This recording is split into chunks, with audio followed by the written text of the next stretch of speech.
আসসালামু আলাইকুম প্রিয় ভিউয়ার্স। আজকে আমরা ইংরেজি গ্রামারের একটি টপিক শিখব, সেটা হলো conditional sentence. How to solve conditional sentence. Okay, conditional sentence সেটা হলো ইফ যুক্ত। চারটি কন্ডিশনাল রয়েছে। এক নম্বর জিরো কন্ডিশনাল, যদি প্রেজেন্ট ইনডিফিনিট টেন্স হয়, পরের অংশ প্রেজেন্ট ইনডিফিনিট টেন্স হবে কখন? যখন বাক্যটি ইউনিভার্সাল ট্রুথ হবে, অথবা হ্যাবিচুয়াল ফ্যাক্ট হবে, অথবা সায়েন্টিফিক ট্রুথ হবে তখন। দ্বিতীয় বা সেকেন্ড রুলস অর্থাৎ ফার্স্ট কন্ডিশনাল, সেটা ইফযুক্ত বাক্যটি প্রথম প্রেজেন্ট ইনডিফিনিট হলে পরেরটা ফিউচার ইনডিফিনিট হবে। ক্লিয়ার? 3 নম্বর রুলস সেকেন্ড কন্ডিশনাল, ইফযুক্ত বাক্যটি পাস্ট ইনডিফিনিট হলে পরের বাক্যটি সাবজেক্ট প্লাস উড, কুড, মাইট যে কোনো একটি ব্যবহার করতে হবে, প্লাস ভার্বের বেস ফর্ম, প্লাস বাকি অংশ থাকলে বসবে। চতুর্থ নম্বর রুলস হলো থার্ড কন্ডিশনাল। এক্ষেত্রে ইফযুক্ত অংশে পাস্ট পারফেক্ট টেন্স থাকবে এবং পরবর্তী বাক্যে আমাদের সলভ করতে হবে যেটা subject plus would have, could have, might have plus ভার্বের past participle form plus extension. তো আমরা এখন একটা একটা করে ডিটেলস শেখার ট্রাই করব। আমরা ফার্স্ট রুলস যেটা জিরো কন্ডিশনাল, আমরা এখানে সুন্দর করে সাজিয়ে লিখেছি যে স্ট্রাকচার এবং কোনটা কোন সিচুয়েশন আছে সেটা আমরা আলোচনা করছি। এটা হলো কন্ডিশনাল ক্লজ। ইফযুক্তটা হলো শর্তযুক্ত, তাই এটাকে কন্ডিশনাল ক্লজ বলা হয়। আর মেইন ক্লজ আর স্বাধীন বাক্য প্রেজেন্ট ইনডিফিনিট টেন্স দেওয়া আছে, কারণ আমরা জানি জিরো কন্ডিশনাল সবসময় দুইটাই প্রেজেন্ট ইনডিফিনিট টেন্স হয়। কেন? কারণ হ্যাবিচুয়াল ফ্যাক্ট অথবা ইউনিভার্সাল ট্রুথ, সায়েন্টিফিক ট্রুথ থাকার কারণে। স্ট্রাকচার এবং আমরা এখন একটা এক্সাম্পল দেখি। ইফ ওয়াটার ফ্রিজেস, যদি পানিকে ঠান্ডা করা হয়, ইট বিকামস সলিড, এটি কঠিন পদার্থে পরিণত হয়। তাহলে এটা তো চিরন্তন সত্য, সেই জন্য এটা দুইটাতে প্রেজেন্ট ইনডিফিনিট টেন্স চলে আসছে। এরপরে আরেকটা আমরা বলি ওয়াটার বয়েলস, অর্থাৎ পানি সিদ্ধ হয়। If you heat to 100 degree centigrade, অর্থাৎ এটাকে যদি তুমি 100 ডিগ্রি সেন্টিগ্রেডে তাপ দাও তাহলে এটা কি হবে? সিদ্ধ হয়ে যাবে। তো এটা চিরন্তন সত্য। আমরা ফার্স্ট কন্ডিশনাল চলে যাই, যেটা আমাদের সেকেন্ড রুলস। ফার্স্ট কন্ডিশনাল ক্ষেত্রে আমরা বলেছিলাম যে ইফ যুক্ত অংশ প্রেজেন্ট ইনডিফিনিট থাকবে এবং পরের অংশ ফিউচার ইনডিফিনিট থাকবে। এক্সাম্পল হিসেবে দেখি, ইফ ইউ কাম, যদি তুমি আসো। এখানে কাম বারবার বেস ফর্ম, সাবজেক্ট প্লাস বারবার বেস ফর্ম V1, তাহলে এটা প্রেজেন্ট ইনডিফিনিট টেন্স। এর জন্য পরের অংশ আমরা কী করেছি? ফিউচার ইনডিফিনিট টেন্স তৈরি করেছি। If you give me money, if you give me money, যদি তুমি আমাকে টাকা দাও, I will do the work, আমি কাজটি করব। এটা ফিউচার ইনডিফিনিট, এটা প্রেজেন্ট ইনডিফিনিট। এরকম আরও তৈরি করা যায়। If you help me, I will help you. If you come, I will go. If you give me money, I will buy a shirt. So এভাবে বিভিন্ন রকম এক্সাম্পল আসতে পারে। এরপরের টপিক যেটা আমাদের তৃতীয় number rules, but second conditional sentence according to the topic. Second কন্ডিশনালে ইফযুক্ত অংশ অর্থাৎ শর্তযুক্ত অংশ কন্ডিশনাল ক্লজটা পাস্ট ইনডিফিনিট টেন্সে থাকবে এবং মেইন ক্লজটা আমাদের যেটা করতে হবে subject plus would, could, might plus ভার্বের বেস ফর্ম প্লাস এক্সটেনশন, বাকি অংশ থাকলে বসাবো, না হলে না বসাবো। এক্সাম্পল হিসেবে দেখি, if you gave me money, এখানে সাবজেক্ট ইউ এবং গেভটা V2, তো সাবজেক্টের পরে V2 বসাইলে আমরা জানি পাস্ট ইনডিফিনিট টেন্স, অতএব এটা পাস্ট ইনডিফিনিট টেন্সে আছে।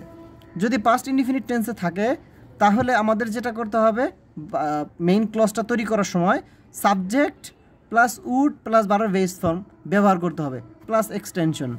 তাহলে এখানে সাবজেক্ট। আরেকটা এক্সাম্পল দেখি, ইফ হি হেল্পড মি, এখানে V2, এর মানে এটা পাস্ট ইনডিফিনিট টেন্স। তাহলে পরের অংশ I would do the work, would, could, might plus V1 দেওয়া আছে। ক্লিয়ার? এরকম আমরা আরও অনেক সমাধান করতে পারি। If he did the work, যদি সে কাজটি করতো, I would be happy, I would be happy, আমি খুশি হতাম। তো এরকমভাবে বিভিন্ন স্ট্রাকচার আসতে পারে। এরপর থার্ড কন্ডিশনাল, যেটা আমাদের চতুর্থ রুলস অর্থাৎ ফোর্থ রুলস। কন্ডিশনাল ক্লজটা থাকবে কি? ইফ প্লাস পাস্ট পারফেক্ট, কারণ আমরা জানি কন্ডিশন মানেই হলো শর্তযুক্ত। সো ইফ দিয়ে এটাকে কন্ডিশন করা হয়।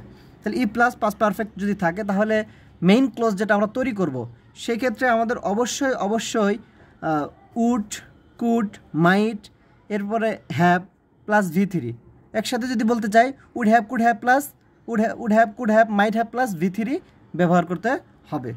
এক্সাম্পল হিসেবে আমরা দেখি, দুটো এক্সাম্পল আমি এখানে দিয়েছি। সেটা হলো if you had listened to me, বানান মনে রাখার জন্য লিসেন্ড বললাম, বাট এটার উচ্চারণ হলো লিসেন্ড।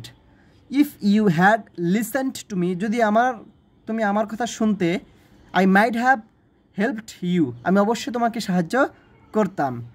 তাহলে এখানে পাস্ট পারফেক্ট আছে, subject plus had plus V3, এর মানে পাস্ট পারফেক্ট আছে ইফ যুক্ত। এই জন্য পরের বাক্যে subject plus might plus have plus V3 ব্যবহার করা হয়েছে। সেকেন্ড এক্সাম্পলে দেখি আমরা, if you had given me money, যদি আমাকে তুমি টাকা দিতে, অবশ্যই অতীতের কথা বলা হচ্ছে কারণ পাস্ট পারফেক্টে। I would have bought a pen, আমি একটি কি কলম ক্রয় করতাম। এখানে উড হ্যাভ ব্যবহার করা হয়েছে বিকজ ইফ যুক্ত অংশ পাস্ট পারফেক্ট টেন্সে দেয়া আছে। এখন এই থার্ড কন্ডিশনাল টেন্সের উপরে অন্য একটা নিয়ম রয়েছে, যেই নিয়মটা খুবই সহজ, একই নিয়ম, শুধু একটু ব্যতিক্রম দেওয়া আছে। সো নিয়মটা আমরা দেখি।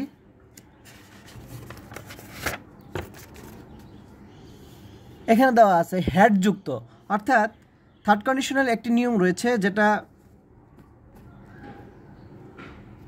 সবসময় কি থাকবে, হ্যাড যুক্ত থাকবে। তবে ইফ প্লাস পাস্ট পারফেক্টের যে নিয়মটা, সেই নিয়মটাই এখানে প্রয়োগ হবে। যেমন প্রথম অংশে হ্যাড আই ডান ইট, আমি কি এটা করেছিলাম, he could have given me money. তাহলে এখানে খেয়াল করো, আমরা যদি এটা ঘুরিয়ে দিতাম I had done it, I had done it, তাহলে কিন্তু কী হতো, পাস্ট পারফেক্টই হতো, তাই না?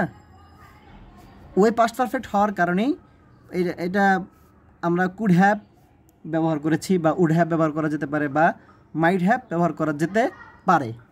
এখন কথা হলো, প্রশ্ন আসতে পারে যে আমরা পড়েছি ইফ যুক্তটা পাস্ট পারফেক্ট হলে পরেরটায় would have, could have, might have plus V3 ব্যবহার হয়।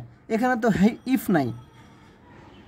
এটার জবাবে আমি বলতে পারি, সেটা হলো ইফটা না দেওয়ার কারণ হলো হ্যাডটা প্রথমে চলে এসেছে, অর্থাৎ এই হ্যাডটা ইফের কাজ করেছে।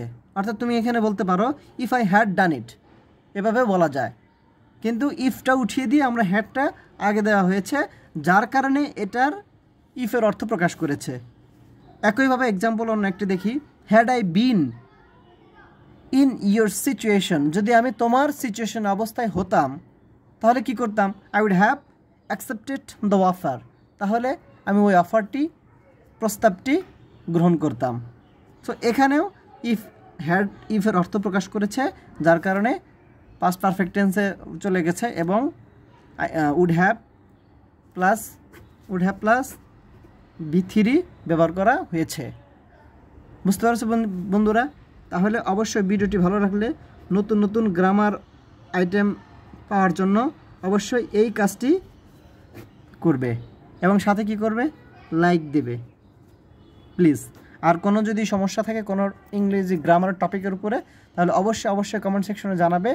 সেই টপিকটা যত সহজ করে সম্ভব আমরা এটা সলভ করে ইউটিউবে আপলোড করে দেব, যাতে চাকরি প্রার্থী যারা এবং ছোট ছোট ক্লাসে যারা পড়ে, SSC, HSC এবং ক্লাস 9, 10 বা ক্লাস 8, 7 এগুলো রয়েছে, সো তাদের যেন উপকার হয়। বিশেষ করে চাকরি প্রার্থী যারা, তাদের জন্য এগুলো অবশ্যই প্রয়োজন, কারণ এইগুলো থেকে চাকরি পরীক্ষায় প্রশ্ন হয়ে থাকে।